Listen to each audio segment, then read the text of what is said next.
महत्वाची बातमी, काँग्रेस मुंबई पालिका निवडणूक स्वतंत्र लढणार असल्याचं वर्षा गायकवाडांनी म्हटलंय। काँग्रेस खासदार वर्षा गायकवाडांनी हा पुनरुच्चार केलाय। दरम्यान आमची कुठेही मैत्रीपूर्ण लढत नसेल, आमचे मुद्दे घेऊन आम्ही लढणार असंही गायकवाड म्हणाल्या।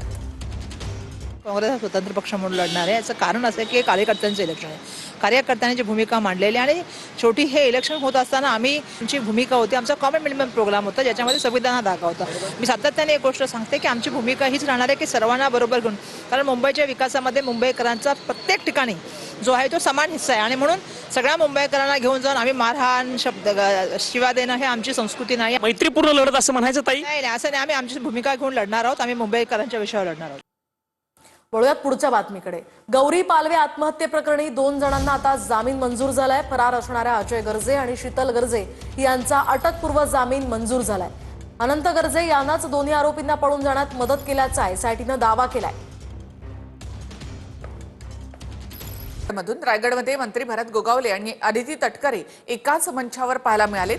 नागोठणे एसटी बस डेपो नूतनीकरणाचं भूमिपूजन पार पडलं आणि या कार्यक्रमात मंत्री भरत गोगावले आणि मंत्री अदिती तटकरे एकत्र आल्याचं पाहायला मिळालं।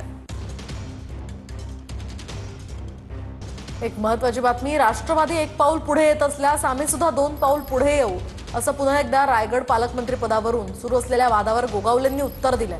दरम्यान काही दिवसांपूर्वीच अजित पवारांनी पालकमंत्री पदावरून सुरू असलेला वाद थांबवण्याचे संकेत दिले होते। त्यांनी सांगितलं आम्ही 1 पाऊल पुढे येतो, आम्ही सांगितलं 2 पाऊल पुढे येतो, मग राहिलं काय? जर ते 1 पाऊल पुढे येत असतील तर आम्ही 2 पाऊल पुढे यायला तयार आहोत। त्यांनी काय असेल ते विचार करावा आणि आमच्या वरच्या नेत्यांकडे बसून ठरवावं आमची तयारी। मुंबई हायकोर्टाबाहेर एका व्यक्तीनं आत्महत्येचा प्रयत्न केलाय। स्वतःला पेटवून घेत आत्महत्येचा प्रयत्न त्यानं केलाय।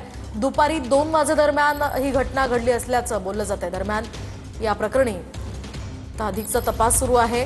मुंबई हायकोर्टाबाहेर एका व्यक्तीनं स्वतःला पेटवून घेण्याचा प्रयत्न केला, आत्महत्या करण्याचा प्रयत्न केला। दरम्यान त्याची अवस्था सध्या गंभीर असल्याची माहिती समोर येते। आझाद मैदान पोलीस या प्रकरणाचा अधिकचा तपास करते।